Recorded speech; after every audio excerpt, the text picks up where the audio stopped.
Hello and welcome to Access All Areas, brought to you by Crypto.com. Matthew Lloyd, do we have a clear number 2 seed to the Sydney Swans? Dame, I know we're only at the halfway point, but I think we do. I think Carlton, apart from being exposed by Sydney for speed, I think at the SCG about 3 or 4 weeks ago, I think they've got every aspect you'd want from a good football side, and I think their depth has really improved. They take away the strengths of the opposition really well. That's where Michael Voss is coaching, I think, at the peak of his powers at the moment, what he's doing and taking away the strengths of opposition teams. And there is the Chincotta clamp, and he got Zach Merrett last night off the back of Bobby Hill, Isaiah Pickett, Tom Papley, Took Miller, Zach Butters, and I thought Merrett got his first kick halfway through the first quarter, and that was a big psychological win for Carlton. It's a huge bonus for what Carlton's doing with Chincotta this year, Lordo. Alex Chincotta, still a rookie-listed player, but those stats and those scalps that he's already taken, and it culminated last night, didn't it? And he's kicking goals himself. Like, the 2 goals he kicked were required when he did kick them, and one came late. But he's been one of the success stories of the season. Yeah, they're doing it really well. Like, he didn't start inside the centre square with Zach Merrett. He waited. They kept their centre bounce players going to work, and then he got a hold of him. And to kick 2 goals, this was the first of them, Chincotta. This was a massive psychological win for Carlton, that Chincotta, the tagger, kicked 2 goals on Zach Merrett. And Zach Merrett only had 10 kicks. And we're going to talk about the lack of efficiency going inside forward 50. They missed set shots, but they didn't have Merrett kicking inside forward 50, which is a big win for Carlton. Chincotta's a lesser light in a team full of big names, big forwards and big midfielders. But here's another lesser light, or at least he was at the start of the year, Elijah Hollands, now transferred from the Gold Coast. And he's playing a role too, which has become a crucial part of what Carlton's about. You're right, Damo. Like, it used to be Cripps, Walsh, Mackay, Curnow, Wiedering. They had to have big games, whereas I think Carlton no longer have that reliance. Like, none of those guys had big games last night. Wiedering was fantastic in shutting down Peter Wright in the game, but it's Hollands and guys like De Koning, who we're going to talk to. Zach Williams' role in the forward line, what Blake Acres does. I think they go a lot deeper than they used to. Yeah, the role of Tom De Koning, it's pronounced when Mark Pittonet is not part of the team. 7 wins without Pittonet and the 2-4 scoreline with him. Does Carlton just stick with that minus Pittonet way now? Yeah, there's a long season to go, so I think he may just be picked on the odd occasion, Mark Pittonet. But I thought that as Goldstein tired, De Koning just took control in that second half. Yep. I think in the big picture, there wasn't a lot lost by Essendon last night. They just didn't capitalise. Now, guys we're highlighting here would normally, well, at least be more likely to kick these goals than not, but they were a bit wayward last night, and that was to do with the pressure from Carlton on all aspects of the game. Yeah, plus 19 inside 50s. So they had enough ball in there. They were inaccurate. They should have made more of their chances early on in the game. I thought Nick Martin did well when he went forward, but I'm still a little concerned about their stoppage game. Okay. So they're not going well in the inside midfield. Peter Wright didn't take a mark, Damo. So how you can be that big and in the forward line for the whole not take a mark. I think Langford's dropped off a little bit in his form. So maybe not having the big forward like a Hawkins or a Charlie Curnow could hurt them come finals night. Sydney Swans stayed on top of the ladder with a big win against Geelong. They were 6 goals down at one stage though, Lordo. But interestingly enough, Chris Scott, who had got the Cats to a 7-0 start to the year, admitted basically post-match that he took the proverbial knife to the midfield gunfight. But in some ways, our midfield group at the moment, without a couple of experienced players, 2 of our best mids over the last couple of years aren't in the team.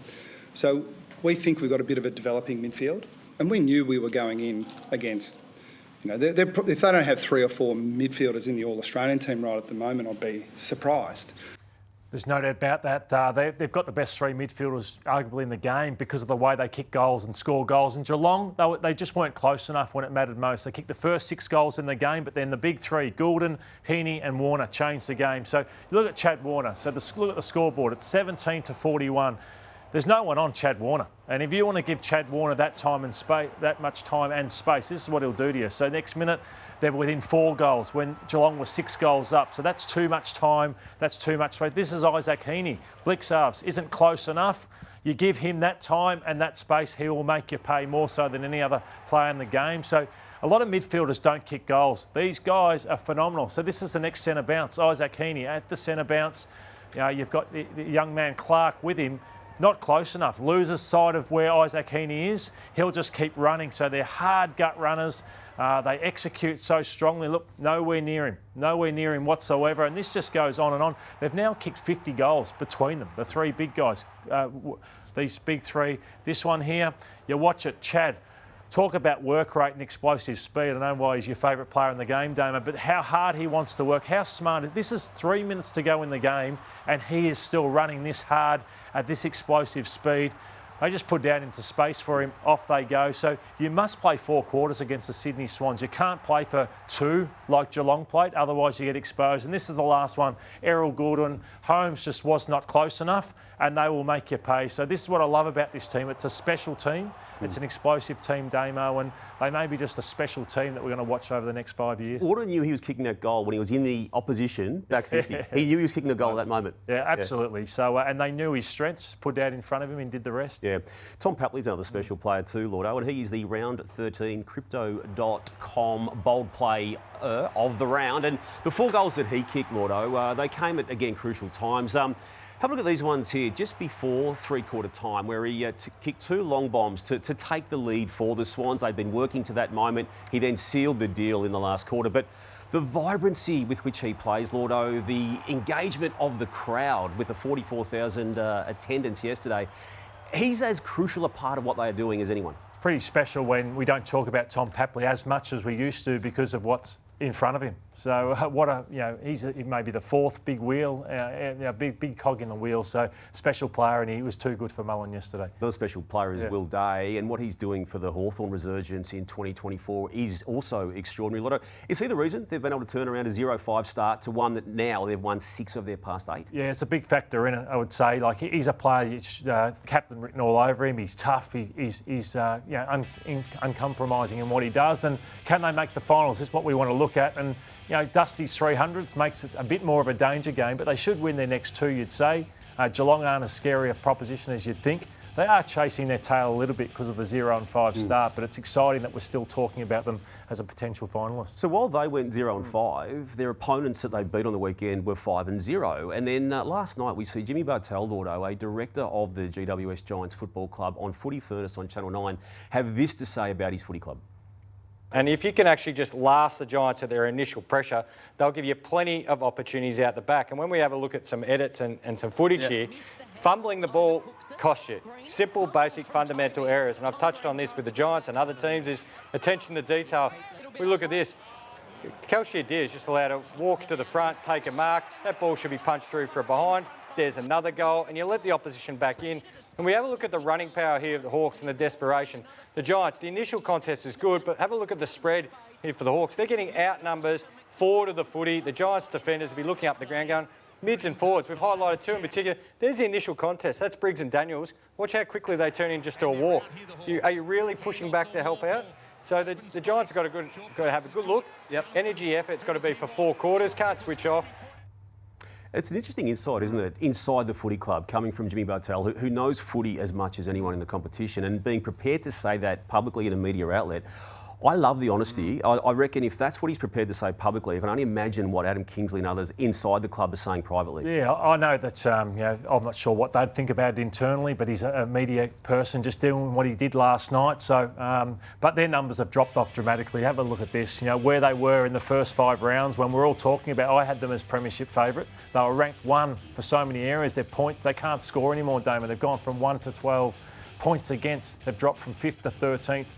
Scores from turnover, they used to punish you. They don't punish you anymore. That's dropped to 15th.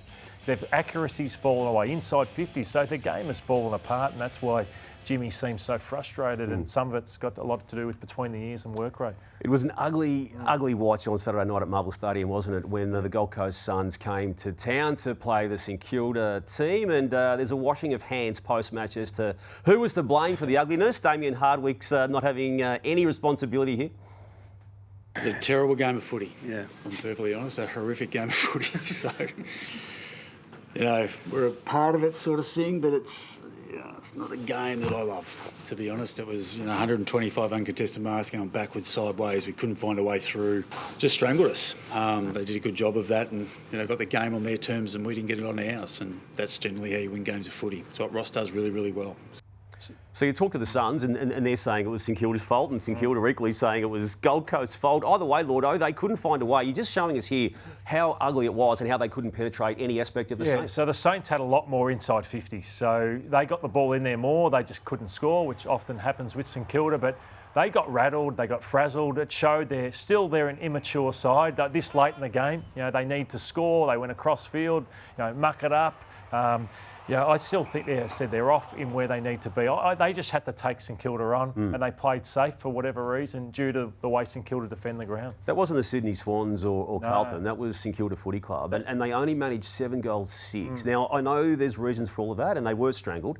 But to only manage 13 shots a goal, it says they're a long way off when it comes to the absolute crunch. Absolutely, and this is their losses away from home, and this is like what Brisbane had when they couldn't win at the MCG. The pressure went on them, and this is now the pressure on the Gold Coast Suns that they cannot win away from home, and until they win one away from home and against a decent side, well, they don't deserve to play final. The GWS reference there was gather round, but it was still a game away from their home state.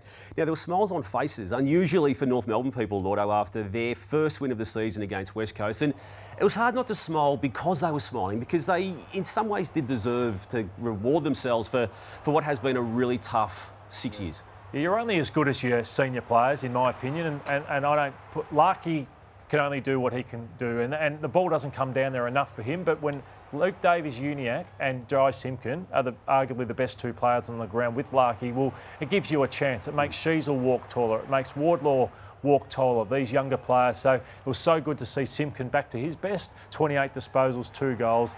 Davies-Uniacke has unbelievable talent, and he's been a wonderful player for North Melbourne, and it was great to see. You can question the free kick that Simpkin got, can't you, to Elliot Yeo, but you can't question the seizing of that moment and the moment before that when he kicked 2 long bomb goals in that last quarter. Now, I want to put this to you, Damo. Where do you see them winning another game? So I spoke yesterday about Harley Reid papering over the cracks at West Coast. They potentially could go through only winning 1 or 2 more games. Well, they've beaten Richmond, Freo and Melbourne. They pushed Essendon over at home. They've got Essendon after the bye. But on yesterday's form and the form the previous week, Lordo, it's only that round 22 game against North Melbourne that looms obviously as their next win. I'd agree with you. Brisbane Lions on Friday night, I thought, when they put the foot down and they get nasty about playing the game, like they are a wonderful, wonderful football team. So they have too much talent on this team to not play finals. So it'd be so disappointing if they're not there. And they hunted the Bulldogs. The Bulldogs were only kept in it by kicking 4 goals from 6 entries in the first quarter. But other than that, it was just a domination by the Brisbane Lions. Hipwood kicked 6, best game he's ever played. Lachie Neale was left to his own devices, which was pretty average by the Western Bulldogs. Harris Andrews dominated the airways. So let's hope we can see the best of Brisbane from here. They had a good month, the Bulldogs, going into that game, but they broke down in that game and late they unravelled, basically. They did. Look at the scoreboard. So it fell apart from them, but this is rare that you see a fullback just kick it straight to an opposition player like that. And Lohman could have had a shot, but watch Lohman kick it across to Hipwood.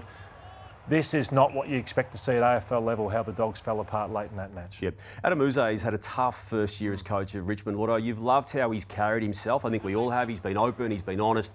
He's been engaging with his players mid-match, and to come out of round 13 with a second win of the season, it all points toward a big game for them coming up, for Dustin Martin's 300th on this Saturday against Hawthorn. Yeah, I'm pleased for Adam because you see a rattled young coach in our coach's box, but the last 3 weeks, the way they've responded against Geelong, Essendon, and now to get that game against the Adelaide Crows, he seemed in control. He seems like his relationships with the players has built even more so over the last 3 weeks, and here is that man, Dustin Martin, Damo.